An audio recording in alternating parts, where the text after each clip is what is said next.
এই শোনো না, আমাদের অন্ধবিশ্বাস চ্যানেলটি যারা এখনো সাবস্ক্রাইব করেননি, প্লিজ সাবস্ক্রাইব করে দাও।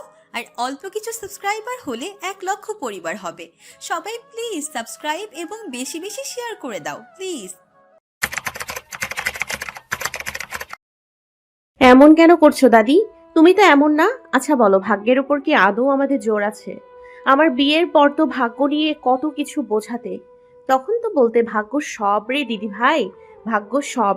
তুই আমার ইয়ান দাদু ভাইয়ের বাম পাজরের হাড় দিয়ে তৈরি হয়েছিস, ভাগ্য তোর তার সাথেই জোড়া লাগা। তুই যাবি কোথায়? তুই বুঝবি না আমার নাতিটা কতটা কষ্ট পাইল, আমাদের ছাইরাও চইলা গেল। আমার কইলজাটারে কতদিন জড়াইয়া ধরি না, ওর মুখটায় হাত বুলাইতে পারি না। তোমরাও ভুল ছিলে দাদি, ভুল তোমাদেরও কম ছিল না। রায়েত ভাইয়ার সাথে সেজুতি ভাবির ভাগ্য জুড়ে ছিল, সেখানে তোমরা 1000 বার চেষ্টা করলেও সেজুতি ভাবির সাথে বিয়েটা হতো। যেটা হয় ভালোর জন্যই হয়। এসব ঝামেলা আর কত করবে? সেজুতি ভাবি প্রেগনেন্ট, এখন তো আসতে দাও, দয়া করে আর ঝামেলা করো না। জাহানারা এবার ঝটকা মেরে হাত ছাড়িয়ে নিলেন, কড়া গলায় তেজ ঢেলে বললেন, তুই আমার ঘর থেকে এখনই বের হ সেরি, চোখের সামনে থাকবি না, যা কইতাছি। আমিও তোমারে কইয়া দিচ্ছি বুড়ি, চিনো না তুমি আমারে। এই বাড়িতে সেজুতি ভাবিরে আমি নিয়ে আসমু, দেখি দেখি না কেডা আটকায় পড়ি রে। গটগট করে রুম থেকে বেরিয়ে আসলো, বাহিরে এসে চেঁচিয়ে বলল, আমি বুঝি না এই বাড়ির মানুষের সমস্যা কি, সবাই পাগল। যারা এই বুড়িরে বোঝাইতে পারে তারা হাত গুটিয়ে বসে আছে আজব। এবার আমিই নিয়ে আসবো, দেখি কে আটকায় আমারে। তোমরা কে তার অধিকার কেড়ে নেয়ার? তোমরা কেউ না। ইয়ানের গম্ভীর আওয়াজে ভাবনা থেকে বের হয়ে আসলো পুরি। ইয়ানের দিকে তাকালো, কপালে ভাঁজ ফেলে বুঝতে না পেরে প্রশ্ন করলো, আই সে গো। আপনার সাথে কথা এখনো শেষ হয়নি আমার। রায়েত ভাইয়া আসার পর সেজুতি ভাবিকে নিয়ে যখন যাব, আপনিও যাবেন। যদিও আমার মনে হয় কেউ বাধা দেবে না, এমন না তো আমার পরিবার। তুমি ছোট, এসব নিয়ে মাথা না ঘামিয়ে নিজের মতো থাকো। আমি এখনো অত অবোধ ছোট নেই, বড় হয়েছি। পারিবারিক বিষয়ে থাকি না তাই বলে ছোট ছোট করবে সবাই এমন কেন? ইয়ানের দৃষ্টি শুরু হলো। সরু দৃষ্টিতে পরীকে পর্যবেক্ষণ করে বলল, তুমি বড় হয়ে গেছো, ছোট না তুমি। পরি নাক ফুলে মাথা নাড়ালো, সাথে সাথে বলল, হ্যাঁ আমি বড় হয়েছি। কই কই ছোট আমি? তুচ্ছ তাচ্ছিল্য করবেন না আমাকে। এত জড়তা, এত আকৃষ্ট সব ধুয়ে মুছে গেল পরীর। কত সাবলীল ভাবে কথা বলছে ইয়ানের সঙ্গে, যেন ইয়ান ওর কত আপন। ইয়ানের গম্ভীর ভাবে দুটো কথাও পরীর দ্বিধা দূর করে। তাহলে ইয়ানের সাবলীল কথায় পরী ঠিক কতটা আপন ভাববে ওকে। আমি তোমাকে সাবধান করেছিলাম, তাজকিয়া তোবা। আমার সামনে নিজেকে বড় বলে দাবি করবে না। কত বড় হয়েছো, you have the ability to handle me, you will be big that day, now get out. আপনি এমন ভাবে কথা বলছেন কেন? আমি কি করেছি? বড় হয়েছি সেটাই তো বললাম। আ তোমাকে যেতে বলেছি আমি। আমার একদিনও সময় লাগবে না তোমাকে এই বাড়িতে আনতে। বাধা দেওয়ার সাহস কেউ করবে না। But then you have no skip for me, stay away if you ওয়ার টু লিভ। যাও এখান থেকে, আর এই বাড়ি থেকেও। অকারণেই পরীর চোখে পানি আসলো। এমন ভাবে কথা বলে কেন লোকটা? নরম ভাবে কখনো কথা বলে না। সে কি করেছে? কি দোষ তার? বউ তো, বউকে সবাই ভালোবাসে, নরম ভাবে কথা বলে। অথচ এই মানুষটা। পরি নাক টানে ওখানে না দাঁড়িয়ে দৌড়ে চলে যায় নিজের রুমে। তার এই কান্নার কারণ, সে অনেক কিছু আশা করে ইয়ানের কাছে। ইয়ানকে নিয়ে অনেক কিছু ভাবে সে। অথচ পরে ভেবে নেয় সবাই জোর করে ইয়ানের সাথে ওর বিয়ে দিয়েছে ইয়ানের মত নেই। কিন্তু তিতলিটি যে বলল ইয়ানকে দিয়ে জোর করে কেউ কিচ্ছু করাতে পারবে না। ইয়ান ভাইয়া চেয়েছে বলেই তোর সাথে ওনার বিয়ে হয়েছে। পরি রুমে এসে 2 হাতে চোখ মুছে ফোন হাতে নিল। চটজলদি ফোন করলো বাবার নাম্বারে। রাত তখন 10:30টার কাছাকাছি। প্রথমবারই রিয়াদ ফোন ধরলেন। তারা কেউ ঘুমাননি, বারান্দায় বসে গল্প করছিলেন। ফোন ধরতে রুমে আসলেন তিনি। মেয়ের ফোন দেখে বেশ অবাক হলেন। ফোন ধরতে উপাস থেকে পরীর ফুপানুর আওয়াজ পেয়ে বিচলিত হলেন। আম্মু কি হয়েছে, কাঁদছো কেন? আমি বাড়ি যাব বাবা, তুমি আমাকে এক্ষুনি নিয়ে যাও, এখান থেকে থাকবো না আমি। আমাকে আগে বলো কি হয়েছে। বাবাকে না বললে বুঝবো কি করে? আমি কিচ্ছু জানি না, তুমি আমাকে নিয়ে যাও। ওই লোকটা খুব খারাপ, আমার সাথে সব সময় খারাপ আচরণ করে। কেন বিয়ে দিলে ওনার সাথে? পরি আর কিছু বলতে পারলো না, কেউ তার কাছ থেকে ফোন কেড়ে নিয়েছে। ভেজা চোখে ফিরে তাকালো পেছনে। ইয়ান! হতভম্ব হয়ে তাকিয়ে রইল পরি ইয়ানের দিকে। ওর কথাটা কানে বাজলো কিছুক্ষণের জন্য। কিছু হয়নি। বউ আমার, আমাকে দেখতে দেন। আমাদের মাঝে আসবেন না। কোনো বাড়াবাড়ি করবে না আশফিক। আমার একটুও সময় লাগবে না তোমার থেকে আমার মেয়েকে সারিয়ে নিতে। আমার থেকেই যদি তুমি এভাবে তৈরি হও, তো তোমার থেকে আমি কম নই। আমার মেয়ের সাথে তোমার এমন আচরণ আমি মেনে নেব না কখনোই। গম্ভীর কণ্ঠ ভেসে আসলো ফোনের উপাস থেকে। ইয়ান ভাবলো শিন পকেটে এক হাত গুজে এবং অন্য হাতে ফোন ধরে আছে কানে। নিয়ে যান আপনার মেয়েকে, ধরে রেখেছি আমি। ওপাশে একদম নীরব, হয়তো রাগ নিবারণের চেষ্টা। খুব শান্ত কণ্ঠে রিয়াদ বলল, তুমি আমার মেয়ের আশেপাশেও যাবে না। রাতটা পড়তে দাও, আমি কাল সকালে যাচ্ছি। ইয়ানের ঠোঁটের কোনায় কি একটু ক্রূর হাসি দেখা গেল? ঠিক বোঝা গেল না গম্ভীর মুখের ক্রূর হাসিটা। মেয়েকে বিয়ে দিয়ে এখন জামাই মেয়ের সম্পর্কের মধ্যে আপনি বাবা হয়ে অযথা আসছেন। এটা আপনার পরিবারের শিক্ষা। আমার শিক্ষা নিয়ে কথা বলতে আসবে না আশফিক। নিজের সীমার মধ্যে থাকো। আমার ওয়াইফকে আমি শিখাবো, পড়াবো, বোঝাবো। আপনি এর মাঝে আসবেন না। I don't like it. ইয়ানের দৃঢ় কণ্ঠ রিয়াদের কপালেই বিরক্তির ভাঁজ পড়ল। আসলেই কি ইয়ানের প্রতি বিরক্ত, নাকি জামাতা হিসেবে সোজা রাখার জন্য এমন পন্থা তার? মেয়ে আমার, ভুলে যেও না। She is my wife. তার প্রেজেন্ট অ্যান্ড ফিউচারের লিগ্যাল গার্ডিয়ান আমিই হব। ফোনের ওপাশে একদম নীরব হয়ে গেল। এজন্য কথা দিয়ে বাজিমাত করার প্রতিযোগিতায় নেমেছে চাচা ভাতিজা। রাগিও না আমাকে। মেয়ের মন মস্তিষ্ক এখনো আমার কন্ট্রোলে আছে। তোমার সারা জীবন সুখ আমি কেড়ে নেব আশফিক। কথাটা সত্য। পরীর মনে ইয়ানকে নিয়ে হাজার প্রজাপতির মেলা থাকলেও সে প্রচন্ড বাবা ভক্ত। বাবার কাছে এখনো সে আদরে বাচ্চা বিড়াল। আমি নিজের সুখ নিজের কাছে রাখতে জানি, কিন্তু আপনারা পারেন না সেটা। না পেরেছেন নিজের বোনকে রাখতে। ছোট মায়ের জন্যই আজ ও শুধু আমাদের মাঝে আছে। এনিওয়ে, মেয়ে ফোন দিলে আসতে হবে, এটা মাথা থেকে ঝেড়ে ফেলুন। আপনার ভাইয়ের বাড়ি আপনি আসবেন, কিন্তু আমার ওয়াইফ ডাকার পর নয়। আপনি কি চান আমি ওকে সময়ের আগেই এই বাড়িতে নিয়ে আসি পার্মানেন্টলি? চল শক্ত হয় রিয়াদের। স্মৃতিতে ভাসতে থাকে শুধু পুরনো দিনগুলো। মন মস্তিষ্ক তালগোল পাকিয়ে যেতে চায়। নিজেকে সামলায় শক্ত কণ্ঠে শেষ বাণীগুলো ছুঁড়ে ফোন রেখে দেয়।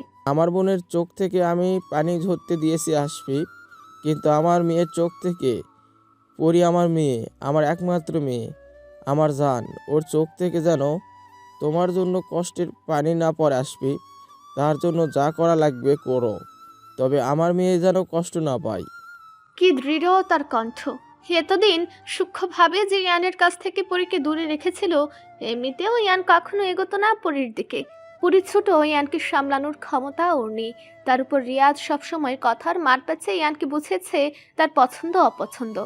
আজ তারই দুর্বল জায়গায় আঘাত পড়ায়, পুরনো খাতে আঘাত লাগায়, সব ভুলে ইনডাইরেক্টলি অনুমতি দিল মেয়ের কাছে যাওয়ার। এমনও শ্বশুর হয়। গম্ভীর মুখখানা একটু স্বাভাবিক হলো। হয়তো অন্য কেউ হলে হাসতো একটু, কিন্তু এত ইয়ান চাচার কাছ থেকেই এই স্বভাব রপ্ত করেছে। ইয়ান টেরেস থেকে নিচে নেমে আসলো, পা বাড়ালো অন্য এক রুমের দিকে, যেখানে তার পা সচরাচর পড়ে না। রুমের দরজা ফেরানো। ইয়ান হাতে গিয়ে দরজা খুলে ভেতরে আসলো। ঘর অন্ধকার। বাহিরের আলো ব্যালকনির দরজা মারিয়ে ভেতরে আসছে, তাতে কিছুটা পা ফেলা যাচ্ছে। ব্যালকনির দরজা আর রুমের মাঝখানে অবস্থিত বেড এক সারিতে পড়েছে, যার দরুন আলোটা মেঝেতে তো পড়েছেই, সাথে এক ছটা কালো রোশনি এসে মায়াবিনীর মুখপানে পড়েছে। ভঙ্গুর মন নিয়ে ঘুমিয়ে পড়েছে অনেকটা সময় আগে। অল্প কান্না হোক বা বেশি কান্না, কান্নার পরের ঘুমটা হয় খুব আরামদায়ক এবং গভীর। ভারী নিঃশ্বাস ফেলছে পরী। পরীর অন্য পাশে আসলো, দুই হাতে ঘাড়ের নিচে দিয়ে নিজের দিকে ঘুরে বালিশে মাথা রেখে দিল। চুলগুলো বেনুনি করা। ইয়ান ওর মাথায় হাত রাখলো, মুখের দিকে নির্নিমেষ চেয়ে থাকলো। সেকেন্ড, মিনিট, অবশেষে ঘন্টা পেরোলো। ইয়ান উঠল না ওখান থেকে। গভীর এক ভাবনায় সে পুরীর মুখপানে চেয়ে কি দেখছে এবং ভাবছে ওই জানে। রাতে আর নিজের রুমে গেল না। একবার রুম থেকে বের হয়ে এক মগ কফি নিয়ে পুরীর রুমে ঘাটে গাড়ল। সারা রাতে একবারও চোখের পাতা এক করলো না। কে এমন ভাবলো ওই জানে। সকালে ফজরের সময় উঠে চলে আসলো পুরীর রুম থেকে। নিজের রুমে এসে একবার চারপাশে চোখ বুলিয়ে নিল, অতঃপর ওয়াশরুমের দিকে পা বাড়ালো। শক্ত পুরুষালী মনের মানুষগুলো হয় ভেতরে ভেতরে ফুলের মতো সুন্দর। পুরুষের মন আবার ফুলের মতো। উদাহরণেরও তো একটা ধরন থাকে। হাস্যকর কথা বলো কেন? পুরুষের মন যদি স্বচ্ছ থাকে তাহলে ফুলের সাথে তুলনা করা যাবে না কেন? মেয়েরাই কি শুধু ফুলের উদাহরণ পাবে? একদমই না। সুপুরুষদেরও ফুলের সাথে তুলনা করা যায়। হোক, সূচনাটা না হয় আমি করি। এই সুপুরুষ মনের রানী একজনই হয়। সাধারণভাবেও তারা কাউকে নিতে পারে না। বাহিরের মানুষগুলোকে ভাবে কি ইগো তাদের, এত ইগো দেখানোর কি আছে? কিন্তু তারা কি আর মনের খবর জানে? সেই মানুষটা কেমন তা শুধু তার মনে একমাত্র বসবাসকারী নারী সত্তাটাই জানে। ঘুম থেকে উঠতেই পুরীর নাকে একটা পারফিউমের ঘ্রাণ আসে। ও কয়েকবার নাক টেনে সেটা নিজের মধ্যে নেয়। ঘ্রাণটা সে কি আগেও কোথাও পেয়েছে? আলাভোলা মস্তিষ্কে কিছু ঠাহর করতে পারে না। অগত্যা আরও কিছুক্ষণ ঝিম ধরে বসে রইল। ঘ্রাণটা নিল, অতঃপর ব্যাট থেকে নেমে আসলো। সকালে 7:30। পরিচিত পরিবেশে প্রতিদিনের মতোই সাহায্যকারী লোকদের ছড়াছড়ি আর বাড়ির পুরুষদের চা খাওয়ার গল্প করার দৃশ্য। তো আবার বাড়ির বাইরে চাষিদের সাথে কথা বলার দৃশ্য। সবসময়ের মতোই মানুষের সমাগমে সারা বাড়ি মুখরিত হয়ে আছে। প্রাণোচ্ছল জমিদার বাড়ি। এসব দেখলেও যেন চোখ জুড়ায়। কালক্রমে কত কিছু বদলানো হলো ওই বাড়িটায়, কিন্তু বাড়ির ঐতিহ্য এক চুলও কমতে দেওয়া হয়নি। এই বাড়িতে মানুষের কোলাহলে যেন এই বাড়ির প্রাণ ভুমরা। আর সাথে সবার প্রিয় প্রত্যেকটা মানুষের মধুর ব্যবহার তো আছেই। ঈদের আমেজ, বিয়ের আমেজ যেন প্রতিটা দিন। আর রিয়াদ চায়ের কাপ হাতে বাড়ির বাহিরে চলে আসলো। সদর দরজার সামনে বারান্দায় দাঁড়িয়ে উঠোনের সবার কাজকর্ম দেখতে লাগলো। এক পাশে বিভিন্ন জিনিস শুকাতে দেওয়া, তো অন্য পাশে ফসলের কাজ করা হচ্ছে। বাড়ির একদম কোনায় ঘোড়ার গাড়ি রাখা। ঘোড়াগুলো রাখার জন্য অন্যত্র জায়গা আছে। গরুর বড় খামার আছে আলাদা। বাড়ির মেয়ে বউদের সেখানে পা পড়ে না বললেই চলে। আলাদা লোক রাখা থাকে। রিয়াদের পাশে আনাম এসে দাঁড়ালো। রিয়াদ বুঝতে পারলো সেটা। মাথা নিচু করে আনামের দিকে তাকালো। বাবা মা দুজনের সুন্দর। বাবার মাঝে বিদেশি ভাব যতটুকু থাকুক, ছেলে হয়েছে পুরো বিদেশি আমেজের। মাথার চুলগুলো ব্রাউন কালারের, গায়ের রংটাও তেমনই হয়েছে, যেন সম্পূর্ণ রেজার মতোই বিদেশি। সবাইকে অবাক করে দিয়েছিল আনামের এই রূপ। কি খবর এ বাড়িতে বড় কর্তা? আমাতে তা তেও, আম্মা তেই না। রিয়াদ একবার নিজের কাপের দিকে চেয়ে অতঃপর আনামের মুখের দিকে চেয়ে। তোমার ইয়ান চাচু ঠিক এভাবে আমার পিছনে লেগেছিল। তোমার নেওটা হয়ে এখন আমার এক কাঠি উপরে চলতে চাই। এখন তুমি এসেছো, আমার দায়িত্ব কি প্রত্যেক প্রজন্মে আমার মতো একজন তৈরি করা। আনাম কি বুঝলো কে জানে। ও মাথা নাড়িয়ে আবারও একই ভঙ্গিতে চা চাইলো। রিয়া তোর কুকরানো চুলে হাত বুলিয়ে বলল, না বড় কর্তা, তুমি এখন ছোট, বড় হও, কফি খাবে একেবারে, চা বুড়োরা খায় জানো। তুমি বললো। হ্যাঁ তো 50 হয়ে গেল যে। আনাম হয়তো এবার বুঝলো। রিয়াদ হালকা হাসলেন। নিচু হয়ে আনামকে কোলে তুলে নিলেন। তারপর হাতে থাকা কাপ দেখিয়ে বললেন, অন্যদিন বড় কর্তা, দেখুন আজ চা ফুরিয়ে গেল, চলুন আমরা বাইরে থেকে ঘুরে আসি। রিয়াদ একজনকে ডেকে হাতের কাপটা দিয়ে আনামকে নিয়ে চলল বাড়ির বাহিরের দিকে। কি আম্মু চুপচাপ কেন? কথা বলছো না যে? শরীর ভালো আছে? হ্যাঁ বড় আব্বু, ঠিক আছে আমি। পরিঘাড় হেলিয়ে খেতে খেতে কথাটা বলল। তাহলে চুপচাপ যে? খাওয়া শেষ করি, তারপর তোমার সাথে গল্প করব। সে যদি মুচকি হেসে নীরার দিকে তাকিয়ে বলল, আচ্ছা মামুনি, রিয়ানের সাথে পরীকে ডাকা পাঠিয়ে দেওয়া যায় না? কয়দিন থেকে আসুক, অফিস অন্যান্য সব দেখে আসুক। পরি কেসে উঠল আর চোখে একবার রিয়ানের দিকে তাকালো। হাত বাড়িয়ে পানি খেয়ে তাড়াতাড়ি করে বলল, না না না, আমার ক্লাস আছে না। কি বলো? সে যদি ভাবি। সে যদি মুচকি হাসলো আবারও। নীরা আর আরশাদ খানের দিকে তাকালেন। তিনিও হাসলেন। ছেলের বউয়ের কথায় নীরবে সায় দেওয়া। সেজতি, খাবারটা শেষ করে ওষুধটা খেয়ে নাও। তোমার তো আবার না বলে দিলে হয় না। ডাক্তার তুমি কিভাবে আমি বুঝি না। সে যদি লজ্জা মাখা হাসি দিল নীরার কথায়। কনসেপ্ট করার পর থেকেই নীরার ভালোবাসা আরো বেশি পায়। আদুরের শাসন সেই লাগে ওর, তাই তো একটু অনিয়ম করে যাতে শাশুড়ির এমন বকা খায়। ইয়ান কতদিন আসো বাড়িতে? ইয়ান নিজের মতো খেতে খেতে উত্তর দেয় নীরার কথায়। আই ক্যান লিভ ওয়েন দেন। এটা কেমন কথা? যখন তখন? একটু শিওর দাও। ইয়ানের থেকে আর উত্তর আসলো না। নীরা চেয়ে রইলেন উত্তরের আশায়। অবশেষে বিরক্ত হয়ে আর কিছু বললেন না। মাঝে মধ্যেও তার দুই ছেলেকে এত বিরক্ত লাগে, ছোট থাকলে হয়তো কটা মেরে বিরক্তি ছাড়তেন। ছোট থাকতে তিনি যদি বুঝতেন এমন হবে তো তখনই সোজা করে ফেলতেন। বিরক্ত হয়ে মনে মনে আওড়ান, রিয়াদ, নিজের মেয়ের কপাল নিজেই পুড়িয়েছো। মাঝখানে আমি বিরক্তিতে পাগল হয়ে যাচ্ছি। এ পাশ ও পাশ পায়চারি করলেই হবে। কোনো উপায় কি পেয়েছো? আমার ছেলে এবার বুড়ো হয়ে যাবে। তোমরা কয় ভাই যেমন 33 বছর না পেরোলে বিয়ে করনি, আমার ছেলেগুলোর কপালও সেই সব জুটিয়েছো। রাগত চোখে স্বামীর দিকে তাকিয়ে দাঁতে দাঁত চেপে আবার বললেন নীরা। বড় ছেলে তো 36 বছর বয়সে বাপ হচ্ছে। বলি কি, আমার ছোট ছেলে 40 বছরের সংসার শুরু করবে। পরীকে আমি 1 মাসের মাঝে এই বাড়িতে নিয়ে আসতে চাই। ব্যবস্থা করবে তুমি। ওদের কাছাকাছি আনতে হবে। কি দিন এলো আমার! ছেলে আর ছেলের বউকে কাছে আনতে শাশুড়ি হয়ে কাজ করছি। রেগে মেগে হনহনিয়ে উঠে চলে গেলেন নীরা। রাশাদ খান হতাশজনকভাবে চেয়ে রইলেন অর্ধাঙ্গিনীর চলে যাওয়া। হঠাৎ কারোর গলা খাকারিতে ওনার ভাবনায় ভাটা পড়ল। নজর ফিরিয়ে দেখলেন শ্রীজ্যোতি দাঁড়িয়ে আছে। মিটিমিটি হাসছে সে। রাশাদ খান গম্ভীর মুখ করে কপালে ভাঁজ ফেললেন। এমন একটা ভাব ধরলেন যাতে এই বয়সে এসে ছেলের বউয়ের কাছে লজ্জায় না পড়তে হয়। বাপি, এমন ভাব ধরে কিন্তু লাভ নেই। তার থেকে আমার কাছে উপায় চাও, বলে দেব কিভাবে ইয়ানের কাছে পুরীকে পাঠানো যায়। চুপ করো 2 আঙ্গুলের মেয়ে, আমাকে উপায় দিতে এসো। এই বিজনেস এক হাতে চালিয়েছি, তুমি আমাকে উপায় দিতে আসো? সাহস তো মন্দ না তোমার। রকচটা ভাব নিয়ে বারান্দার ইজি চেয়ারে বসে বলেন রাশাদ খান। সে যদি ফিক করে হেসে সামনের চেয়ারে বসলো। টেবিলের উপর হাত রেখে মুখটা সিরিয়াস করে বলল, আমার শাশুড়ি কি বলে গেল শুনেছো? 1 মাস। এখন আমি তো ভালোর জন্যই বললাম, না শুনতে চাইলে আর কি থাক। রাশাদ খানের কপালের মিকি ভাঁজ মিলে গেল। নড়ে চড়ে বসলেন তিনি। সে যদি আর চোখে তাকিয়ে উঠে যেতে নিল। রাশাদ খান গলা পরিষ্কার করে ওকে আটকে দিল। আরে মেয়ে, কথায় কথায় উঠে যাস কেন? বস এখানে, একটু গল্প করি। আমার গুণধর বড় ছেলে কবে আসবে? সে যদি ঠোঁট টিপে হাসলো। সোজা পথে এসে গেছে। তার শ্বশুর আর শ্বশুরের বড় ছেলে একদম এক, শুধু তার দেবরই পুরোটা ভিন্ন। কার মতো হয়েছে, তার শাশুড়ির মতো নাকি?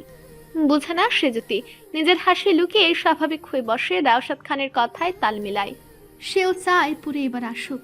সে বুঝে নীরাপুরীকে অনেক বেশি ভালোবাসে। আর ইয়ানেরও তো বয়স হচ্ছে। বাড়ির মেয়ে বাড়িতেই থাকবে। শুধু একটা নির্দিষ্ট মানুষের ঘর তার জন্য নির্দিষ্ট হবে।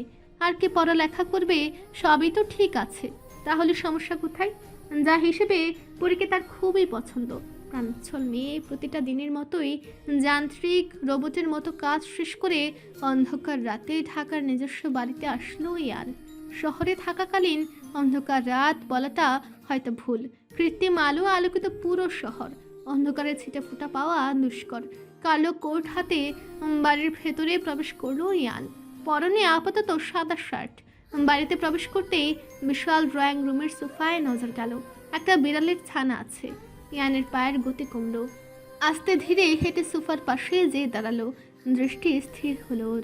ক্ষণকাল চেয়ে থাকলো গভীর নজরে। একটা নয়, 2টো বিড়ালের ছানা। কোমরের নিচ পর্যন্ত ভাঁজ পড়া চুলগুলো সোফায় ছড়িয়ে আছে, সাথে মুখের উপরেও। 2 হাতের উপর এক পাশ করে মাথা হেলিয়ে সোফায় গুটিসুটি মেরে ঘুমিয়ে আছে পুরী। ইয়ানের দৃষ্টি শীতল হয়ে গেল। চেয়ে রইল ঘুমন্ত মায়াবী মুখের পানে। হাত এগিয়ে চুলগুলো সরিয়ে দিল। ছড়িয়ে থাকা বাকি চুলগুলো আনারি হাতে পিঠের এক কোনায় সরিয়ে দিল। ইয়ানকে আসতে দেখে একজন সার্ভেন্ট এগিয়ে আসলো, হাতে পানির গ্লাস। তবে ইয়ানকে দাঁড়িয়ে থাকতে দেখে নিজেও মাথা নত করে দাঁড়িয়ে রইল। কখন ঘুমিয়েছে? জি জি স্যার, ঘন্টাখানেক আগেই। রাতের খাবার খেয়েছে? পরীর দিকে নজর নিবদ্ধ রেখেই সার্ভেন্টকে বলতে লাগলো ইয়ান। না স্যার, আমি একবার ডেকেছিলাম খাওয়ার জন্য, তবে ঘুমের মাঝে ডাকায় রেগে গিয়েছি, তাই আমি আর ডাকার সাহস পাইনি। ইয়ান কপালে ভাঁজ ফেলল, বাম হাত উঠিয়ে ব্ল্যাক বেল্ট ঘড়িতে সময় দেখে নিল। রাত 10টারও বেশি। পরীর সন্ধ্যা রাতের খাবার খাওয়ার অভ্যাস। গ্রামে এমনটাই হয়, তাই অস্বাভাবিক কিছু না। ঘন্টাখানিক আগে ঘুমিয়েছে, তাহলে তার আগে কি করেছে? খেয়ে নেওয়ার কথা তো 7টা বা 8টার দিকে। সার্ভেন্টটা আমতা আমতা করছে। সে এতক্ষণ পরীর পাশেই বসেছিল। ইয়ানের গাড়ির শব্দই উঠেছিল ওর পাশ থেকে। ইয়ান গম্ভীর চাহনি তীক্ষ্ণ করে তাকাতে সার্ভেন্ট জবাব দিল, স্যার, ম্যাম ফোন দিয়েছিল, মানে আপনার মম। তিনি বলেছেন ওনাকে ডিনার যেন আপনার সাথেই করে। আরও কে কে যেন বলছে, তাই না খেয়ে আপনার জন্য অপেক্ষা করছিলেন, এর মাঝেই ঘুমিয়ে পড়েছেন। কথা শেষ করে মাথা নত করে নেয় সার্ভেন্ট। ইয়ান তার দিক থেকে দৃষ্টি ফিরিয়ে আবারও পরীর দিকে দৃষ্টি নিক্ষেপ করে। পকেটে হাত গুজে বুক টানটান করে দাঁড়ায়। পরি, কাম ফাস্ট, উঠো। ডিনার না করে ঘুমিয়েছ কেন? ইয়ানের গম্ভীর কণ্ঠ যেন পরীর কানেও আসে না। কিন্তু ইয়ান তো নাছুরবান্দা। পরী ঘুমের মাঝেই ডাক শুনতে পায়, তবে ডাকটা ছিল ক্ষীণ, যা ওর মস্তিষ্ককে জাগাতে সম্পূর্ণ ব্যর্থ। একসময় ডাকটা ওর মস্তিষ্ককে জাগাতে সক্ষম হলো। পরীর চোখের পাতা নড়ল, ওর কানে আসলো কথাগুলো। I don't understand why mom sent him her. আমার সময় নেই ওর দিকে নজর রাখার কাজের মধ্যে। পরে একটু নড়ে চড়ে আরাম করে ঘুমাতে চায়, কিন্তু ইয়ান তখনও তাকে ডাকছে। কিছু সময়ের ব্যবধানে পরে একবার পিটপিট করে তাকানোর চেষ্টা করে, কিন্তু ঘুম খুব জোরালো ভাবে এসেছে। সকালে ঢাকা আসার পর আর ঘুমানো হয়নি। সারাদিন সারা বাড়ি টু টু করে অবশেষে ক্লান্ত হয়ে ঘুমিয়ে পড়েছে। ইয়ান ওর হাতের বাহু ধরে বসিয়ে দিল। পরে সোফায় মাথা ঠেকিয়ে তাকালো ইয়ানের দিকে। ঘুমের মাঝে বিরক্তি ঢেলে বলল, কি সমস্যা? ঘুমোতে দেন না কেন? আমার সব কিছুতে আপনার সমস্যা, তাহলে কেন বিয়ে করেছেন? আমি করতে বলেছিলাম? হ্যাঁ। ইয়ান ভ্রু আরো খানিকটা কুচকায়। সার্ভেন্টটা আর ওখানে দাঁড়ায় না, পা চালিয়ে সেখান থেকে মুহূর্তেই প্রস্থান করে। নীরা পার্সোনাল ভাবে তাকে অনেক কিছুই শিখিয়ে দিয়েছে। এই যেমন ইয়ান বাড়ি থাকাকালীন যে কোনো কিছুর বাহানায় পরীকে ইয়ানের আশেপাশে পাঠানো। আরো কত কি 40 ঊর্ধ্ব মেয়ে সার্ভেন্ট ঠোঁট টিপে হাসেন এসব ভেবে। পরি, গেট আপ, উঠো ফাস্ট। লেইম কথাবার্তা ছেড়ে বলো, ডিনার না করে ঘুমিয়েছ কেন? পুরি হাল ছেড়ে ঠিক হয়ে বসতে চেষ্টা করে, অথচ ও ঢুলতে থাকে। ইয়ানের দিকে তাকিয়ে মায়া মায়া মুখ করে একগাল হাসি দেয়। আমি ঘুমাই, প্লিজ ঘুমাতে দেন। ইয়ানের ধমক মেশানো কণ্ঠে পুরীর ঘুম ছুটে গেল। ঘুম ভাঙিয়ে এমন ভাবে কথা বলায় মনটা খারাপ হয়ে গেল। ছোট মুখ করে ফাঁকা মস্তিষ্কে উঠে দাঁড়ালো। মস্তিষ্ক তখনও কাজ করতে অক্ষম। তার দরুন কয়েক পা এগোতেই সোফার সাথে ধাক্কা খেয়ে ইয়ানের গায়ে পড়ল। গায়ের উপর না, ঠিক বাহু জড়িয়ে ধরে নিজেকে বাঁচালো। মন মস্তিষ্কের সব লাইট যেন এবার একসাথেই জ্বলে উঠল। চোখ বড় বড় করে ফেলল পুরি। আহা, কি অবস্থা! এই লোকটার সামনে সারা জীবন দুনিয়ার সব হুচট খেতে হবে ওকে। বুকের ভেতর হৃৎপিণ্ডটা লাফাচ্ছে তো লাফাচ্ছে। ইয়ান শুনে ফেলবে না? পরে ইয়ানের বাহু তখনও 2 হাত দিয়ে ধরে এবং মাথাটা ঠেকে আছে। হঠাৎ সে সুন্দর পারফিউমের ঘ্রাণটা নাকে আসলো। পরে মাথা ঘুরিয়ে কাঁধের কাছে নাক ঠেকালো, চোখ বন্ধ করে নিল। পুরুষালী গার ঘ্রাণ এতটা সুন্দর, এমন সুখ সুখ অনুভব হয় কেন? পরে যেন কল্পনায় চলে গেল। ইয়ান ওকে জড়িয়ে ধরে আছে, এমনটা হলে কি হতো? সে কি ছোট? স্বামী স্ত্রীর সম্পর্ক বুঝে না? হ্যাঁ মানছে, ওদের যখন বিয়ে হয়েছিল তখন এসব অনুভূতিতে ও ছিল একদম আনাড়ি। ধারণা ছিল না ওর, কখনো অনুভব করেনি বা পরিস্থিতি তৈরি হয়নি। তাই বলে এই যুগের মেয়ে হয়েও তার পারিপার্শ্বিকের কোনো কিছুর ধারণা ছিল না এমন তো নয়। তোমার জন্য হুইল চেয়ারই বেটার, এনে দেই। তোমার দাদা তো ভুল করেছে, এই কাজটা আমি করি। অপমানে থমথম হয়ে গেল পরীর মুখ। তবে ইয়ানের মুখের দিকে তাকানোর সাহস হলো না। মাথা নত রাখলো। হ্যাঁ, সে এবারও মানছে ইয়ানের সামনে বারবার এমন হয়। তার কি দোষ? সে তো ইচ্ছে করে করেনি। পরী মাথা নত করেই জবাব দিল, না থাক, আপনার টাকা খরচ করে কেনা লাগবে না। অসহ্য, সবই অসহ্য। ইয়ান এমন কেন? পরী তো তার বউ। থেমে যায় পরী, ঠুট উল্টায়। খুব ইচ্ছে করে বউ শব্দটার আগে ইগোস্টিক ইয়ানের আদরের বউ। কিন্তু আদর শব্দটা তার জন্য যেন নিষিদ্ধ। আজ পর্যন্ত কখনো স্বামী স্বামী আচরণ পেল না পরি ইয়ানের কাছ থেকে। বিয়ের পর ওই যে হুমকি দিয়ে গেল, তারপর আর তেমন কথাই হয় না। লোকটাকে দেখলে ওর হৃদস্পন্দন বেড়ে দ্বিগুণ থেকে দ্বিগুণ হয়। হৃৎপিণ্ড যেন বেরিয়ে আসতে চায়। ও যেতে পারে না, ইয়ানের সামনে লুকিয়ে লুকিয়ে থাকে। এই অনুভূতি সে সামাল দিতে পারে না। বউ হলো আদরের জিনিস, কিন্তু কই আদর, কই ভালোবাসা? পরীকে এখনো ছোট আছে, অবুঝ আছে।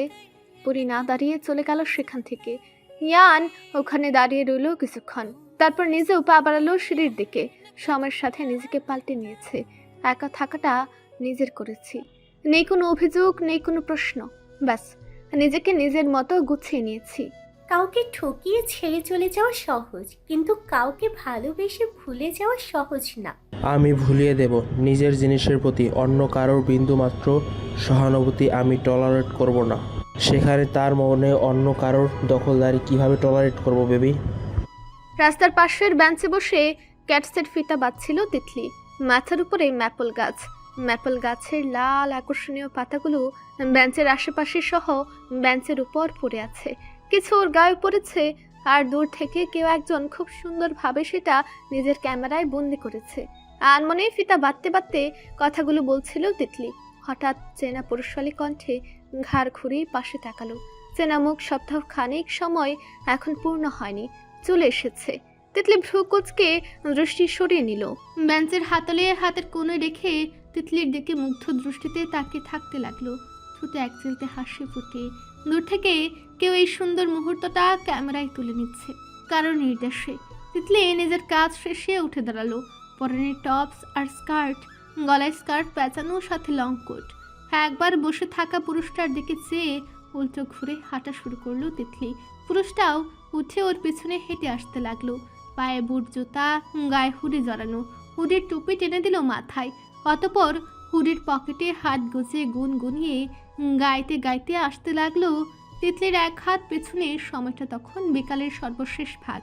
তেরে মেরে দাঁড়িয়া হে বাতে উনকা হি, তু वही मैं यहाँ क्यों, साथे उन नहीं फैसले जो किए फैसले है मिले रहे जुदा, क्यों हो गई ना तू गलत ना मैं सही, ले जा मुझे साथ तेरे मुझको ना रहे ना साथ मेरे, ले जा मुझे साथ तेरे मुझको ना रहना साथ मेरे, थोड़े से दुरिया है थोड़ी मजबूरियाँ है, लेकिन है जनता मेरा दिए हो, एक दिन तो आए जब कब तू लुटाल ना एरा तब फिर मुस्कुराए मेरा दो, सोचता यूँ यही बैठे बैठे यूँ यही रहे जुदा क्यों हो गई, ना तू गलत ना मैं सही, ले जा मुझे साथ तेरे मुझको ना रहना साथ मेरे।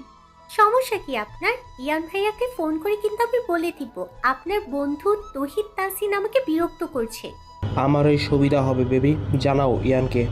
নো প্রবলেম, পারমিশন দিচ্ছি আমি। তিতলি বিরক্ত হলো। সামনে ফিরে আবারও হাঁটা শুরু করলো। তাসিনও ওর পাশে পায়ে পা মিলিয়ে হাঁটতে লাগলো। তুমি হবে আমার বাদল দিনের প্রথম কদম ফুল, আসন্ন বিকালের প্রকৃত মায়াসুতে। আমি হারিয়ে যাব সেই কদম ফুলের মাঝে। নীরার কপালে চিন্তার ভাঁজ। সামনে বসে আছে তার বোন এবং বোন জামাই। রাউসাব খানকেও চিন্তিত দেখা গেল। ওনারা যে আসবে তা আগে জানিয়েছিল, কিন্তু আসার কারণটা উল্লেখ করেছেন কিছুটা।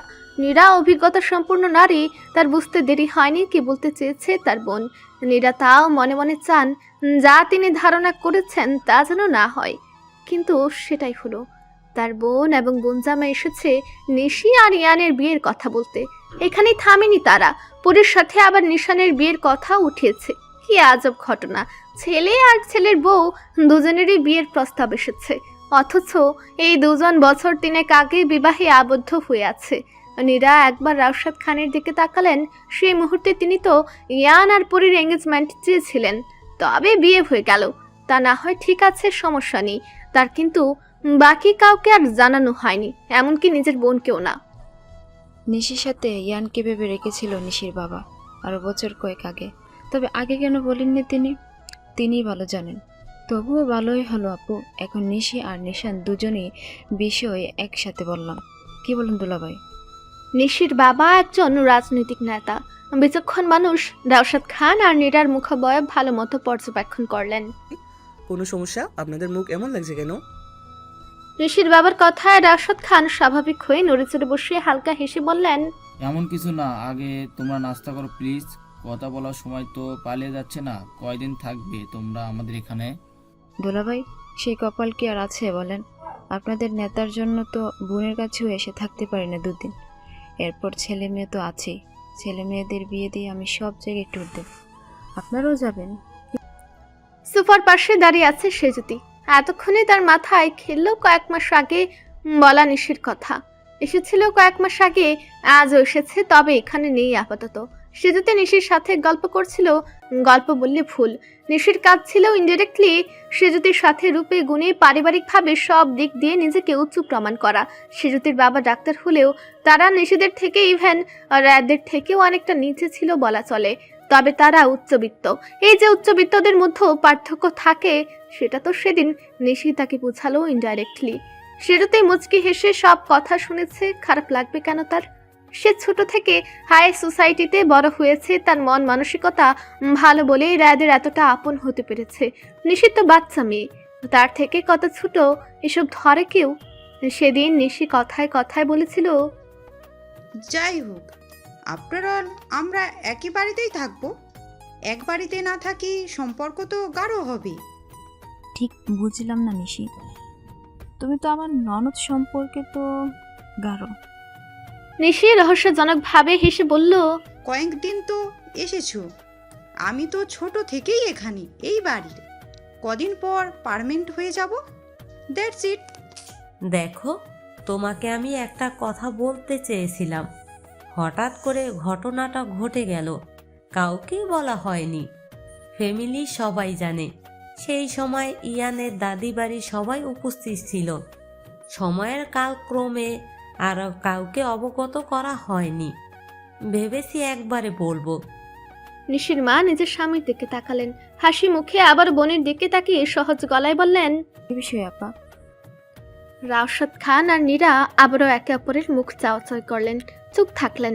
আর ওনাদের চুপ থাকা দেখে নিশির বাবার কপালেই ভাঁজ পড়ল। নিশির মা নিজেও ওদের মুখাবয়ব পরখ করে সিরিয়াস হলেন। কোন সমস্যা আপা? কি কথা বলো? আমার বাবা অনেক আগে থেকে চেঁচিয়েছিলেন বাড়ির মেয়েরা যেন বাড়ির বাইরে না যায়। হাতের কাছে উপযুক্ত ছেলে থাকতে বাইরে কেন যাবে, তার কথা ছিল এমন। আমিও বাবার সিদ্ধান্ত সম্মান করেছি, নিজেও মন থেকে চেয়েছি। চোখের সামনে যেমন নিশিকে বড় হতে দেখেছি, আমার ভাগ্নিদেরও তাই। ভাগ্নি কম, তারা আমার মেয়ে। সাইমি, তিতলি, পরি ওরা আমার মেয়ে। বাবার প্রস্তাবে আমরা সবাই রাজি ছিলাম। তো আমাদের সবার সিদ্ধান্তে 3 বছর আগে হুট করে ইয়ান আর পরির বিয়েটা হয়ে যায়। প্রথমে ভেবেছিলাম তোমরা বোন, যে আপাতত এঙ্গেজমেন্ট করিয়ে রাখবে, কিন্তু ইয়ানের এসব পছন্দ ছিল না। সে মুহূর্তে এঙ্গেজমেন্ট শেষে ওদের শরীয়ত মোতাবেক বিয়েটা হয়ে যায়। বাড়ির সবাই প্রস্তুত ছিল। হঠাৎ করে হয়ে যাওয়ায় ভাবলাম যেহেতু কেউ জানে না, সময় মতো জানিয়ে দিব। সামনে এখন থাক। পুরো হল রুমটা নিস্তব্ধতায় ছেয়ে গেল। 3 জন মানুষের মুখে অবাকতা না থাকলেও সামনের সোফায় বসে থাকা ব্যক্তি দুজন ভীষণভাবে অবাক হয়েছে। অবাক হয়ে চেয়ে আছে তারা। এমন একটা কথা এখন জানলো। সম্পূর্ণ প্রথম থেকে কথা না শুনলেও অর্ধভাগ থেকে কথাগুলো আরও একজন শুনলো। সিঁড়ির দ্বার গোড়ায় দাঁড়িয়ে, রেলিং চেপে শক্ত হয়ে দাঁড়িয়ে আছে। অনুভূতি কেমন হওয়া উচিত? সবাই নীরবতা পালন করতে লাগলো। সে যদি মাথা ঘোরাতে যেয়ে নজরে আসলো নিশিকে। ওয়েস্টার্ন ড্রেস পরিহিত নিশি দাঁড়িয়ে আছে শক্ত হয়ে। সে যদি শ্বশুর শাশুড়ির দিকে একবার তাকালো, অতঃপর আবারও নিশির দিকে তাকিয়ে বলল, নিশি, তুমি এখানে দাঁড়িয়ে আছো কেন? এদিকে এসো, বসো আমার সাথে। নিশির ভাবান্তর দেখা গেল না। চোখে রাগ হিংসা ফুটে উঠল। আরো শক্ত করে রেলিং চেপে ধরলো। এটা হতেই পারে না। সে এতদিন ধরে ইয়ানকে ভালোবাসে, অন্য কারোর সাথে বিয়ে কিভাবে হয় ইয়ানের? 3 বছর আগে যখন বাবাকে বলেছিল, বাবা নিজেই তাকে বোঝায় আরো কয়টা বছর যাক আমি বলবো, তুমি চিন্তা করো না। অথচ আজ আঙ্কেল কি বলল? 3 বছর আগে। তার মানে তার বাবা যদি আগে বলতো, এমন কিছু ঘটতো না। কিভাবে ওই মেয়ের সাথে ইয়ানের বিয়ে হতে পারে? গাইয়া মেয়ে, কি যোগ্যতা আছে? তার মতো হাই লেভেলের মেয়েকেই ইয়ানের পাশে মানায়। নিশির মাথা ধপ ধপ করে উঠে। বাবার দিকে তাকায়, রাগ, অভিমান আর হিংসাত্মক চোখ মেলে। মেয়ের মনোভাব বুঝতে সময় নেন না নিশির বাবা। উঠে দাঁড়িয়ে কিছু বলতে যাবে তার আগে নিশি গদগদ পায়ে বেরিয়ে আসে বাড়ি থেকে। পনিটেল করে বাঁধা চুলগুলো খুলতে থাকে রাগের কারণে। ইচ্ছা করে পায়ের স্টেলোটা জোড়া খুলে ছুঁড়ে মারতে ওই মেয়ের মুখের উপর। প্রথম থেকেই অপছন্দের ছিল মেয়েটা। সামনে পেলে কয়েকটা থাপ্পড় মেরে দিত। একবার দেখা হোক শুধু। নিশির কান্না পেলেও বিশ্বাস হলো না, থেমে গেল। পিছে ফিরে চাইলেও আবার শক্ত হয়ে দাঁড়িয়ে রইল। ভালোবাসা বাক্যটা কিছু শব্দের সমন্বয়নে গঠিত হলেও আর বিশ্লেষণের কোনো শেষ নেই। এক একজনের কাছে এক এক রকম। পৃথিবীতে 8 বিলিয়ন মানুষের কাছে 8 বিলিয়ন রকম ভালোবাসার সংজ্ঞা। তাদের ভালোবাসার ধরনও বিলিয়ন ছড়াবে। তোমার খুব প্রিয় একজন ভালোবাসার সংজ্ঞা দিয়েছে একরকম, তাই বলে সেটা নিজেও মনে করাটা কোনো যুক্তিযুক্ত কথা নয়। মন থেকে নিজে উপলব্ধি করতে শিখো নিজের ভালোবাসার ধরন। তখনই না তুমি আত্মনির্ভরশীল একজন মানুষে পূর্ণ হবে। শীতের আমেজ পড়েছে বেশ। গ্রামের আবহাওয়ায় শীতলতা রাতকে কাবু করে নিলেও শহরে তার আমেজ অতটাও না। পরে শহরে এসে এটা বেশ বুঝতে পারলো। সকাল থেকেই তার মনটা বেশ ভার। তাই তো ইয়ানের রোলস রয়েস কারটায় ইয়ানের পাশে বসে আছে উদাসীনভাবে। বেশ কটা দিন ধরে রাতে ওর কেমন যেন লাগে, মনে হয় আশেপাশে কেউ আছে, কিন্তু কে? ঘুমের গভীরতা তার বরাবরই একটু বেশি, তাই তো অনুভব হলেও উঠে দেখতে পারে না। ফরিদপুরের ইয়ানদের বাড়িতে থাকতেও এমনটা মনে হয়েছে। তবে ভয় না লাগলেও ঢাকায় এসে বেশ ভয় লাগছে তার। এখানে তো ইয়ান ছাড়া আর কেউ নেই চেনা মানুষ। সারা বাড়িতে সার্ভেন্ট, কেয়ারটেকার হাতে গোনা কয়েকজনের মাঝে ওর কেমন যেন লাগছে। রাতে ঘুম হয়নি আজ। সারা রাত তিতলির ডায়েরি পড়েছে। আর প্রত্যেকবারের মতো এবারও ওর মনটা খারাপ হয়ে গেল। পরীকে বাঁধতে পারে তিতলির আবেগে আবৃত ডায়েরিটা, যেটা তিতলি চলে যাওয়ার আগের দিন রাতে দিয়েছিল। সকালে তার চোখ ফাঁকি দিয়ে চলে গেল তার প্রাণ প্রিয় কাছের সখী প্লাস বোন তিতলিদি। কি অভিমান, কি বাঁধ ভাঙা কান্নায় না করেছিল পরী। খাওয়া দাওয়া বাদ দিয়ে নিজেকে একদম শুকিয়ে ফেলেছিল। কিন্তু তিতলিদির উপর অভিমান যে তার খাটল না বেশি সময়। সব সময়ের মতো আজও গাড়ির জানালা বন্ধ করে রেখেছে ইয়ান। পরে তবু চুপ। ওর চোখ পুড়ছে। সকালে ভালো মতো খেতেও পারলো না, এই কারণে হাত উঠিয়ে হাই ছাড়ল পরি। সিটে মাথা হেলিয়ে ইয়ানের দিকে নজর দিয়ে বলল, এভাবে কম স্পিডে গাড়ি চালাচ্ছেন কেন? আপনার গাড়ি চালানো দেখে আমার ঘুম আসছে। তোমার বেশ সাহস বেড়েছে পরি। পরি ফিচাল হাসল। ঠোঁটের আগায় এসে বেঁধে রইল শব্দগুচ্ছ। অবশ্যই আমি আপনার বউ, আমাকে এই সাহসিকতা শেখায় তিতলিদি, কিন্তু তাও কাজ হয় না। আপনার আশেপাশে কিছু সময় থেকেই আমার কেমন সাহসী সাহসী লাগছে। খালি খালি এতদিন লুকিয়ে থাকতাম। তা কি আর বলতে পারে পরি? নিজের আবেগ কখনো ইয়ানের সামনে প্রকাশ করা হবে না ওর। এত বড় কলিজা না তার। ছোট কলিজা নিয়ে বড় কাজ করার কোনো প্রয়োজন নেই। ইয়ানের অপমানের ভয় সে এখনো পায়। আবার না তার অনুভূতি নিয়ে অপমান করে। থাক তার থেকে। কখনো সুযোগ পেলে ও নিজেও নাকে দৌড়ে দিয়ে ঘুরাবে এই লোকটাকে। বেয়াদব লোক। হ্যাঁ, শ্যামাবুড়ির ভাষায় বেয়াদব লোক। কিন্তু আদতেও এমন সময় আসবে সব স্বপ্নই থেকে যাবে। হোয়াট? পরীর ধ্যানচ্যুত হলো। অনুভব করলো গাড়ির স্পিডে বেড়েছে অনেকটা। পরি তো তখন নিজের ঘুমকে জ্ঞানের দোষে আসছে এমনটা মনকে বোঝানোর জন্যই বলেছিল, কিন্তু জ্ঞান সত্যি বাড়িয়ে দেবে বুঝেনি। পরীর আর কিছু বলার সুযোগ আসলো না। তার আগে ইয়ানের শখের রোলস রয়েস রাস্তার ধুলো উড়িয়ে চলে আসলো অফিসের ভিতর। পরি নাকের মাথা চুলকে নিজেই বোকা হাসলো। গাড়ি থামতেই নেমে দাঁড়ালো। ইয়ান চলে গেল পার্ক করতে। পরি আশেপাশে তাকে সব দেখতে লাগলো। পরির নজরে আসলো একজনকে। ও ভ্রু উঁচিয়ে বলল, আরে আমার সিক্রেট এজেন্ট যে, কেমন আছো? পরির সম্বোধনে থতমত খেয়ে গেল ডেভিড। পরির দিকে তাকিয়ে হাসার চেষ্টা করলো। পরি হাত নাড়িয়ে হাই দিল। ম্যাম, আপনি এখানে স্যারের সাথে এসেছেন, ভিতরে চলুন। উফ ডেভিড ব্রো, ফর্মালিটিস করবেন না তো। ম্যাম কাকে বলছেন? আমি এসব পছন্দ করি না, জানেন না? আপনার স্যার ডেকে ফেনা তুলে ফেলেন, কিন্তু আমারই ডাকতে আসবেন না, কতবার বলবো।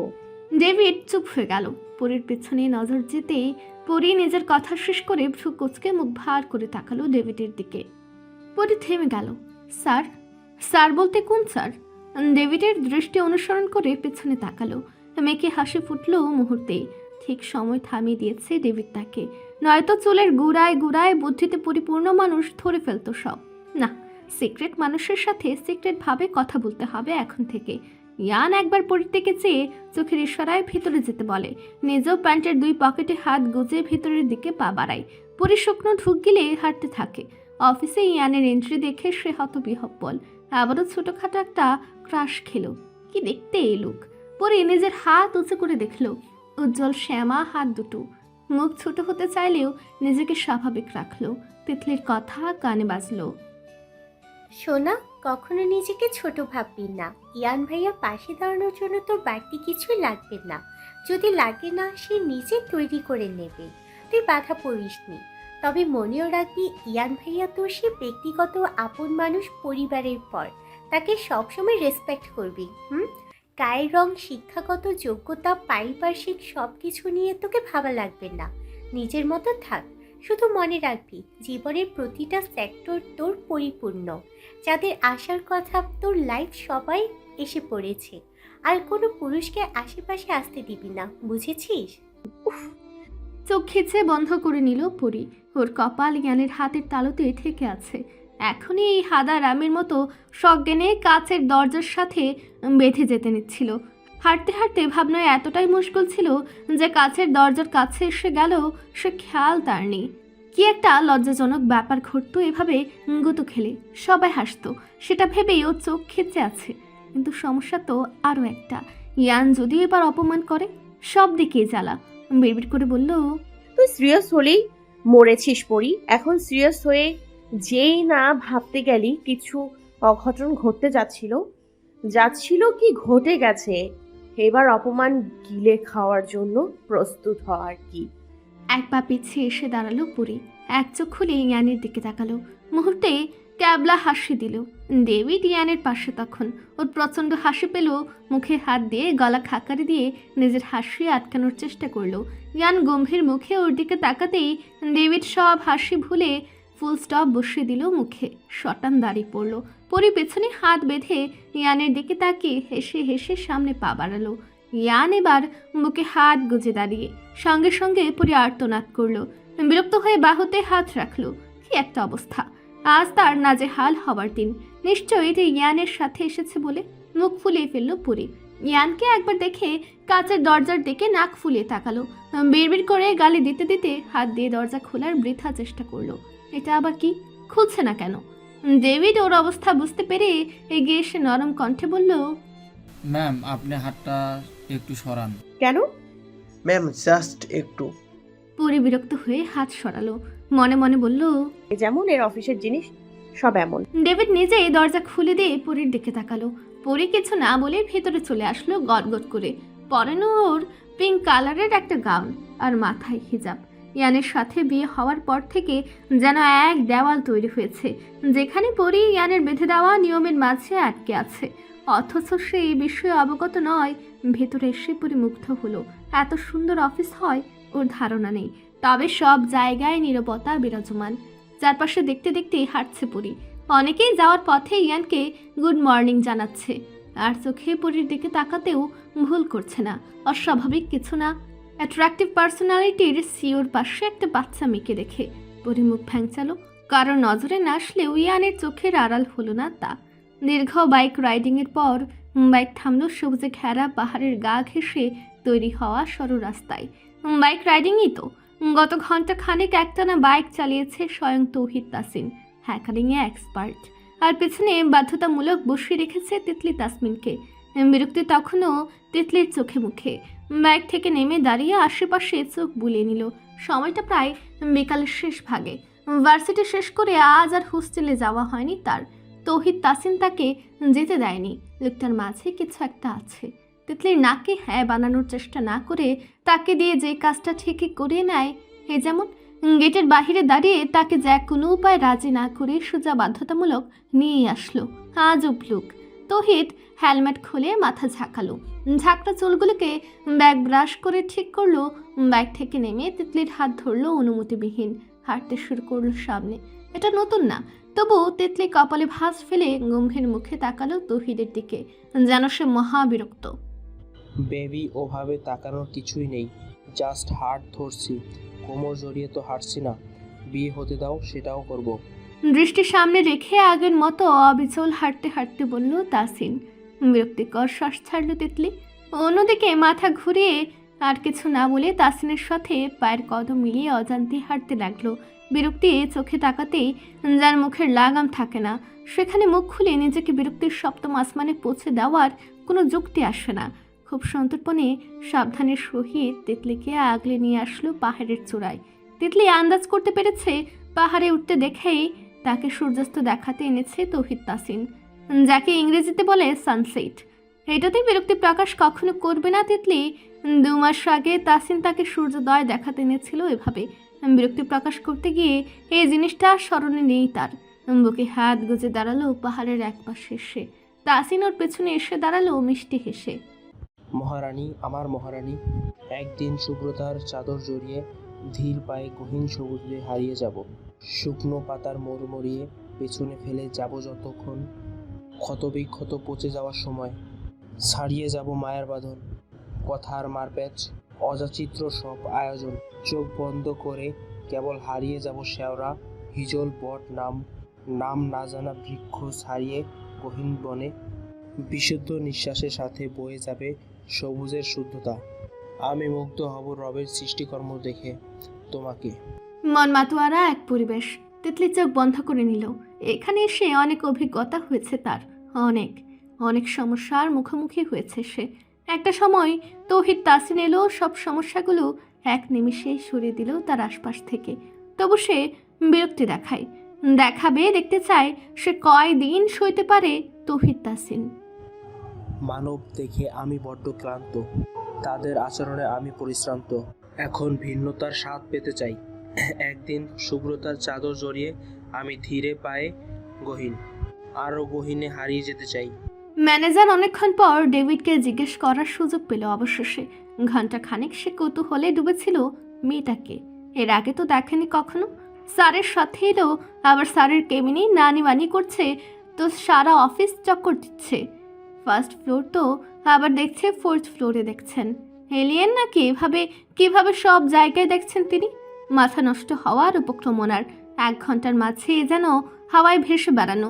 নিচু আওয়াজে ডেভিডকে বললেন, এটা কি ডেভিড সাহেব? স্যারের কি হয়? উনি কি হয় ভাসে বেড়াতে পারেন? আমি যেখানে যাই সেখানেই দেখেছি। ডেভিড মুখ টিপে হাসে ওনার কথায়। ম্যানেজারের মতোই নিচু আওয়াজে প্রত্যুত্তর করেন, হ্যাঁ ম্যাম বলেন। রেজওয়ান খানের নাতনি বুঝেছেন? ও এই কোম্পানির এক সময়ের মালিকের নাতনি। ও আমি তো চিনতেই পারিনি। ম্যানেজারের দিকে কোনা চোখে তাকালো ডেভিড। তিনি এমনভাবে বললেন যেন পরীকে অনেক বছর ধরে চিনেন, কিন্তু আজ চিনতে পারেনি। ডেভিডের তাকানো বুঝে ম্যানেজার ক্যাবলা হাসলেন। এদিকে ইয়ান দুজনের দিকে গভীর চাহনিতে তাকিয়েছে। দুজনে চুপ করে যায়। 2 হাতে 2 মুঠো সোনালি চিকন চুড়ি, গলায় সোনার নেকলেস, কানে ছোট ঝুমকা, পায়ে সোনার নুপুর, হাঁটু ছুঁয়ে ছুঁয়ে চুলগুলো ব্যাংস লেয়ার কাটে মানিয়েছে। কোনো বাঁধন নেই, সারা পিঠময় ছড়িয়ে আছে হালকা ঢেউ খেলানো চুলগুলো। আর ব্যাংস লেয়ার কাট দেওয়ার দরুন সামনে দুপাশে চুলগুলো এসে রয়েছে। পরনে লাল কালারের ঘাগরা আর ব্লাউজ, একপাশে উনা দিয়ে হাতে ছুঁড়ে দেওয়া। পরে ঘাগরার দুপাশ ধরে সিঁড়ি দিয়ে হাসি মুখে নামছে। চঞ্চল তার পায়ের গতি, অসম্ভব মায়াবী মুখের মিষ্টি হাসিটাই ও সৌন্দর্য বাড়িয়ে দিয়েছে। মাঝে 1 হাতের ঘাড় পর্যন্ত থাকা ব্যাংস হেয়ারগুলো সরিয়ে পেছনে দেওয়ার ব্যর্থ চেষ্টা চালাচ্ছে। নিচে নেমে এসে একই গতিতে বাহিরের দিকে পা বাড়ায়। তবে তার আর যাওয়া হলো না। কোনো দিকে খেয়াল ছিল না ওর। সদর দরজার দিকে যেতে নিলে ড্রয়িং রুমে আসতেই কে ওর সরু কবজিটা বামের বলিষ্ঠ মুঠোয় ভেতরে নিয়ে দ্রুত ব্যাগে টেনে আনলো। হঠাৎ দ্রুত চলার পথে এমন অনাকাঙ্ক্ষিতভাবে বাধা পাওয়ায় পরে হক চুকিয়ে গেল। কিছু বোঝার আগেই কারোর বুকে যেয়ে পড়ল। হতভম্ব হয়ে গেল ও। হঠাৎ করে টান দেওয়ায় নিজের টাল সামলানোর জন্য উক্ত ব্যক্তির টি-শার্ট খামচে ধরল। এমন দ্রুততার সহিত টান দিয়েছে যে পরীর ঢেউ খেলানো চুলগুলো পর্যন্ত অস্থির গতিবেগে ব্যগ্রভাবে উড়ে এসে মুখের উপর পড়ল। বুকের বাম পাশের মাংসপেশিটা বুক ডিপ ডিপ করতে লাগলো। চোখ বন্ধ করে জোরে জোরে শ্বাস নিল। এভাবে কে তাকে টান দিল? হাত দিয়ে মুখের উপর থেকে চুলগুলো সরিয়ে ভ্রু কুঁচকে তাকালো। মাথা উঁচিয়ে যাকে দেখলো ওর ভ্রুর শিথিল হয়ে আসলো। কাঁচোমাচো মুখ করে ফেললো। এই লোকটা হঠাৎ কেন তাকে এভাবে টান দিল? এখনই সে পড়ে যেত না? পরীর দু হাত তখন ইয়ানের বুকের উপর, মুখ উঁচু করে পিটপিট করে তাকিয়ে আছে ও। ইয়ান এক হাতে পরীর বাহু ধরে আছে, দৃষ্টি তার পরীর পিটপিট করে চেয়ে থাকা চোখের দিকে, অন্য হাতে কফির মগ। পরে একটা ঘুরের মাঝে চলে গেল ইয়ানের গভীর চোখের দিকে চেয়ে থেকে। ভয়, ভীতি, লজ্জা কিছু হতে পারল না। ইয়ানের দিকে আজ পূর্ণ মনোযোগে এতদিন পর মনে হলো ইয়ানের হালকা জোড়া ভ্রু, খুবই হালকা। পরীর তাকে থাকার মাঝে ইয়ান ওর ধ্যান ভাঙালো, বাহু ধরে ভালো করে দাঁড় করিয়ে এক পা পিছিয়ে গেল। পরীকে সম্পূর্ণ পর্যবেক্ষণ করলো কিছুক্ষণ, অতপর পরীর হাতে কফির মগটা ধরিয়ে দিয়ে সংক্ষেপে বলল, এটা নিয়ে আমার রুমে আসবে ফার্স্ট।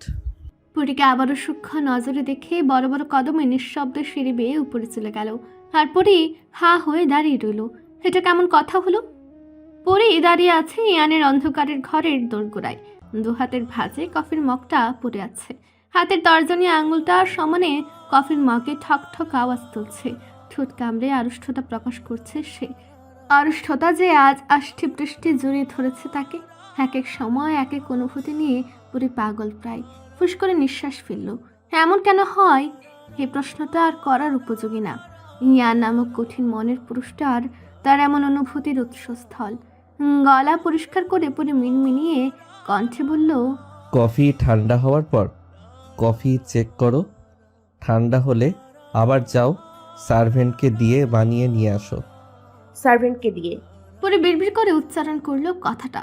তারপর গর্বের সহিত বুক ফুলিয়ে দাঁড়িয়ে হাসি দিলেও এক ফালি। হঠাৎই যেন অদৃশ্য এক সানগ্লাস তার চোখে চলে আসলো।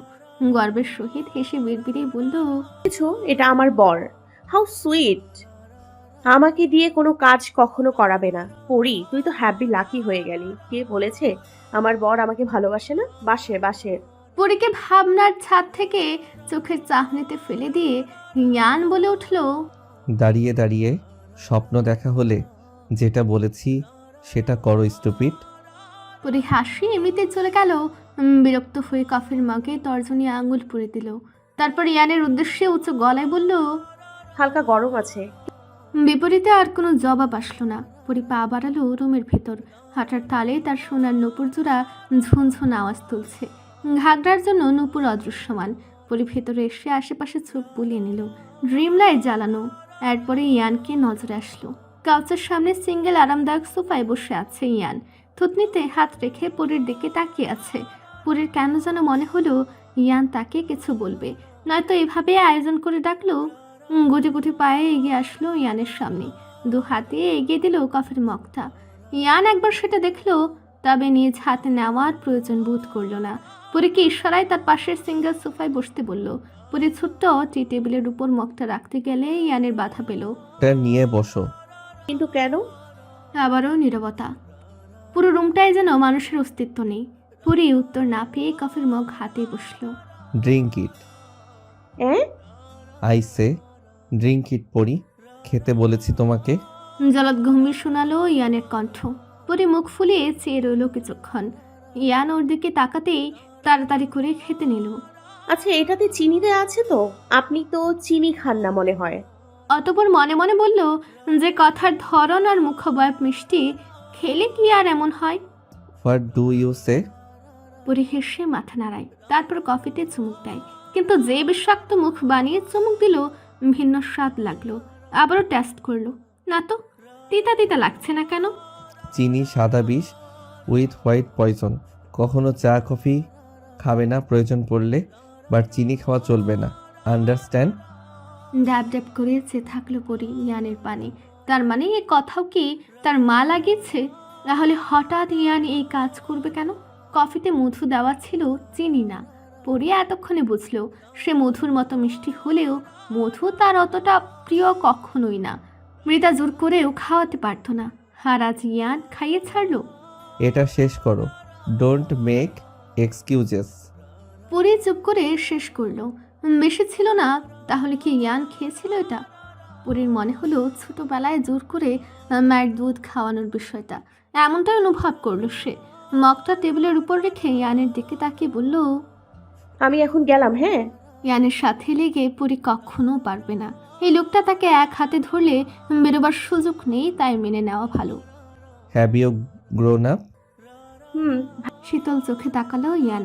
স্থির চোখের কৃষ্ণা ভৌমনির চাহনিতে একবার চোখ মিলিয়ে পরি দৃষ্টি সরিয়ে নিল। হঠাৎ আবারও ডিপ ডিপ করতে লাগলো হৃৎপিণ্ডটা। পার্মানেন্টলি নিয়ে আসি এখানে, আমার ছায়াতলে রাখি। মুখের গহীন কোণ অব্দি ছুঁয়ে দিয়ে গেল ইয়ানের কণ্ঠস্বর। পরি দৃষ্টি ঘুরে ফেল সম্পূর্ণ। বুকের ভেতর যেন ঝড় শুরু হলো ওর। এ কেমন অনুভূতি? কিছু ভাবতেই পারল না পরি। শরীরে বিদ্যুৎ খেলে গেল। ইয়ান তখনও শীতল চোখে তাকিয়ে পরির দিকে, ওর মুভমেন্টগুলো পর্যবেক্ষণ করছে। ফর ইয়োর কাইন্ড ইনফরমেশন, আমি ইনিয়ে বিনিয়ে কথা বলি না। আমি তোমাকে নিয়ে আসতে চাই যান্ত্রিক রোবটের মতো। দিন শেষে আমার অযান্ত্রিক জীবন চাই। তাজকিয়া তুবা, বিয়ে করেছি যতটা সময় তোমাকে দেওয়া উচিত বলে মনে করেছি, অ্যান্ড গিভ দ্য টাইম। এখন তোমাকে ওখানে রাখার প্রয়োজন মনে করছি না। So B ready Mrs তাজকিয়া Ashfiq ইয়ান।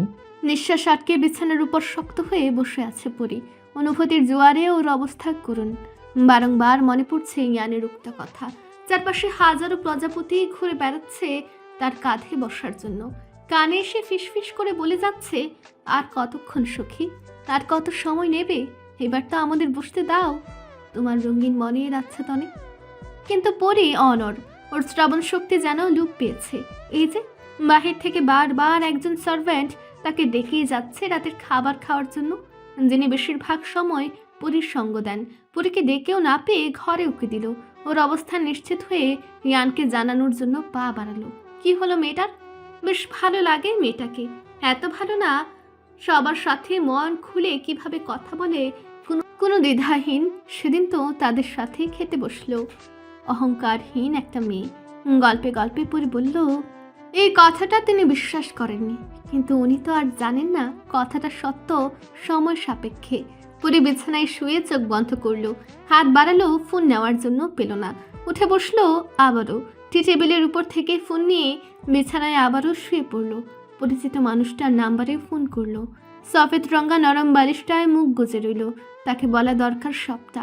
বেডিতে তখন রাত নামলেও ইংল্যান্ড বা ইংল্যান্ডের অতি পরিচিত লিডস বা বৃষ্টিবিলাসী শহরে তখন সকাল। নিজের অ্যাপার্টমেন্টে অবস্থান করছে তৌহিদ। নিজের কামরার কাচের দেওয়ালের কাছে দিওয়ানে বসে কফিতে সিপ দিচ্ছে ক্ষীণ সময়ের ব্যবধানে। তার দৃষ্টি কাচের দেওয়ালে পড়া বৃষ্টির দিকে। ক্ষণকালের জন্য অবস্থানকৃত বৃষ্টি ফুটা ফুটা পানি। কই, তারা তো আঁকড়ে ধরে থাকতে পারছে না। ঠিকই নিজ নিয়মে গড়িয়ে পড়ছে আবার। তাদের স্থান সাগরের বুকে, সেখানেই তাদের ঠাঁই, অন্য জায়গায় নয়। মাই লাভ। আর কোনো শব্দও ব্যবহার করতে পারল না তৌহিদ। তার আগেই যান্ত্রিক শব্দেই বেজে উঠল ফোনটা। তৌহিদ খুব স্বাভাবিকভাবে দৃষ্টির ফিরিয়ে তাকালো সামনে টেবিলে রাখা ফোনের স্ক্রিনে। তার চাহনিতে বিরক্তির লেশমাত্র নেই। ইয়ান। তৌহিদ ইলেকট্রনিক ডিভাইসটা হাত বাড়িয়ে তুলে নিল, জায়গা দিল নিজের হাতের মুঠোয়। কি বস, হোয়াটসঅ্যাপ ব্রো? বিয়ে শাদি করে বউ ছাড়াই থাকো, কেমন লাগে? আমি ভালো আছি, গ্রিন সিগন্যালের অপেক্ষায় আছি। পেয়ে গেলে সোজা বিয়ে। বিয়ের পর উপোস থাকার কোনো চান্স আমি নিচ্ছি না। স্কাউন্ডেল, বেশি কথা বাড়াবি না আমার সঙ্গে। যার সম্পর্কে বলছিস, she is my sister. Oh come on, আমার বউ ভেবে নে, নিজের বোন না ভেবে, তাহলেই তো problem solved. Shut up Tasin. Tauhid এবার মুখ কুচকাই, তেতো মুখ করে খড়খড়ে গলায় বলে, সলভড। দেশে থাকলে তোর না হওয়ার সংসার আমি ভেঙে দিতাম। আমার সাথে হাওতাবাজি চলবে না। তিতলিকে সরিয়ে দিব? 2 বছরের আগে খুঁজে পাবি না? তৌহিদ এবার নড়ে চড়ে বসলো। সোজা হয়ে বসে গলা খাকারি দিয়ে বলল, কোন সাইট হ্যাক করতে হবে বল। পুরুষালী ঠোঁট দুটোতে ফুটে উঠে ঐন্দ্রজালিক হাসি। সেটা তৌহিদের আড়ালে রয়ে গেল।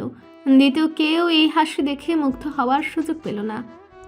তিতলিকে নিয়ে দেশে আসতে হবে ইন দ্য নেক্সট 15 days। হঠাৎ? It's urgent. তিতলি আসবে, তোর দায়িত্ব সব ব্যবস্থা করে সেফলি ওকে দেশে নিয়ে আসা। এনি প্রবলেম ইয়ান? Why tell me that? I do not like this arrangement, but there will be a reception party.